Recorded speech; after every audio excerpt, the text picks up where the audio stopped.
The satisfying sounds of more sales in your business. And from the sound of it, your business is growing. But you shouldn't have to pay more to scale your business. With Stamps.com, you can import orders from wherever you sell online, find the lowest rates with the fastest delivery times, and instantly deliver tracking updates to your customers and stock up on supplies. Get started at Stamps.com today with code PROGRAM for a 4-week trial, free postage, and a digital scale. On today's Smart 7, cleverly heads to Rwanda. Things look grim for Ukraine and lots more. It's Wednesday, 6th of December. It's St. Nicholas Day, and happy birthday, Andrew Flintoff. The Smart 7. It's news, but not the news.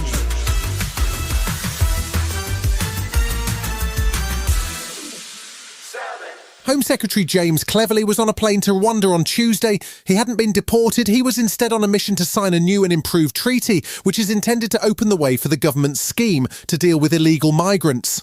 Cleverly says that he has confidence in Rwanda as a safe country and that the government plans to move new legislation in the coming days. It's still not clear if that will attempt to override the Human Rights Act, and there is already a row brewing between Tory backbenchers over it. Speaking in Kigali, the Home Secretary was sounding positive about the new treaty. We feel very strongly that this treaty addresses all the issues raised by their lordships in the Supreme Court, and we have worked very closely with our Rwandan partners to ensure that it does so. His host, Rwanda's Foreign Minister Vincent Biruta, says his government is proud to help with the UK's migration crisis, and he wasn't too happy about the way his country has been portrayed. How did we go from model to dangerous country in just 4 short years? And how much of this perception is linked to internal UK politics?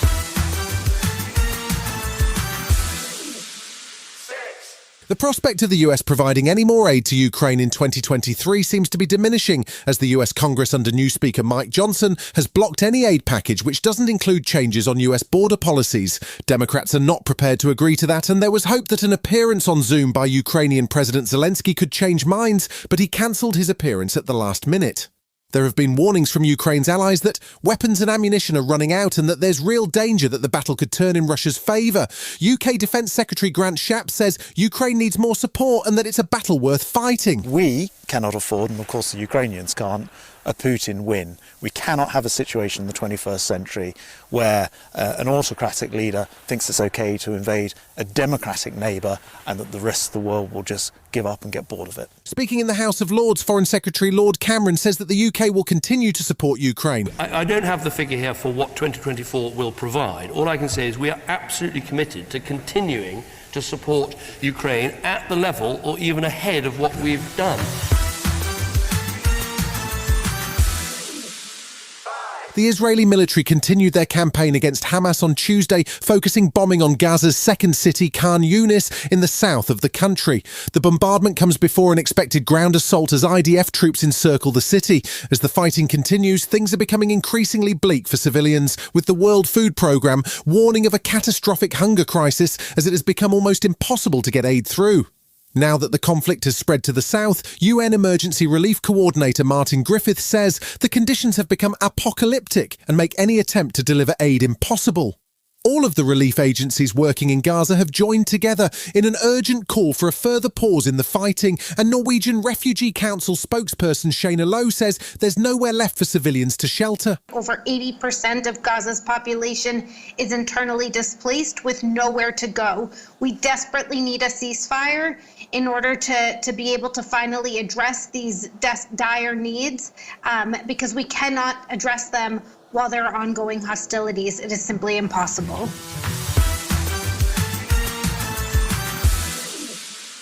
The COP28 summit continued in Dubai on Tuesday, but there was bad news for Rishi on climate change at home.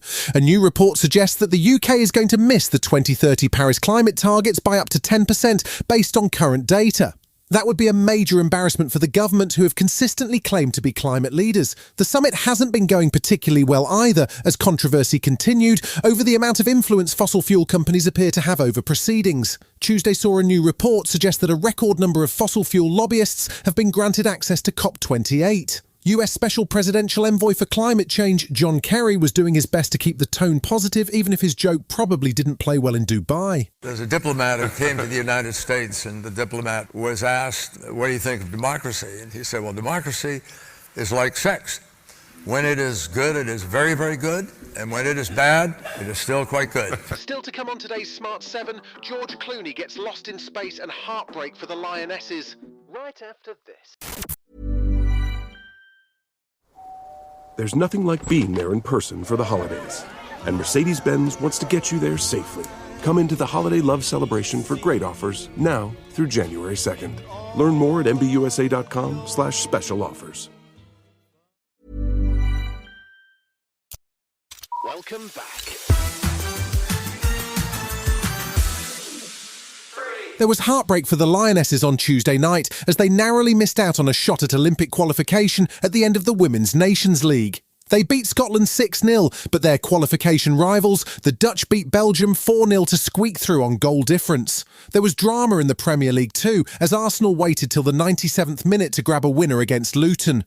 That saw the game finish 4-3 and put the Gunners 5 points clear at the top of the table. Manager Mikel Arteta was pleased and relieved. We knew it was going to be a big battle here, and we made it harder for ourselves, the way we conceded the goals, obviously, but the spirit of the team, how we fought, the quality that we showed in the right moments, and never give up. It's all about that. We're willing to win every game, we take risks, we go for it, and we got rewarded big time today.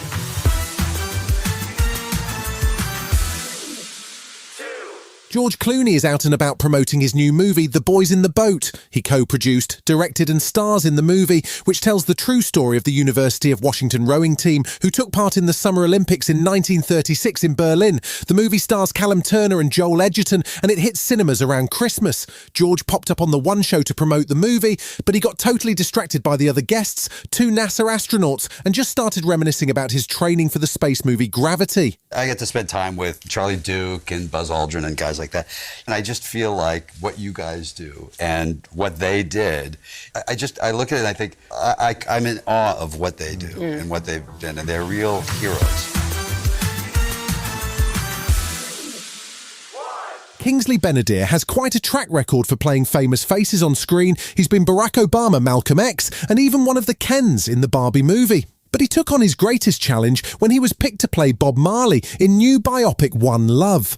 The actor was selected by Marley's son Ziggy, who produced the movie, and Kingsley had to learn to sing and play guitar for the role. The first trailer has just dropped and he looks pretty convincing. One Love hits cinemas in February next year. Bob, I know it's dangerous, but you're the only one who can unite the people. You ready, Bob? No guns can stop this message. I want the world to change.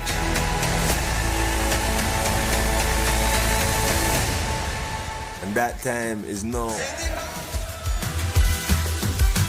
You've been listening to The Smart 7. We'll be back tomorrow at 7 a.m.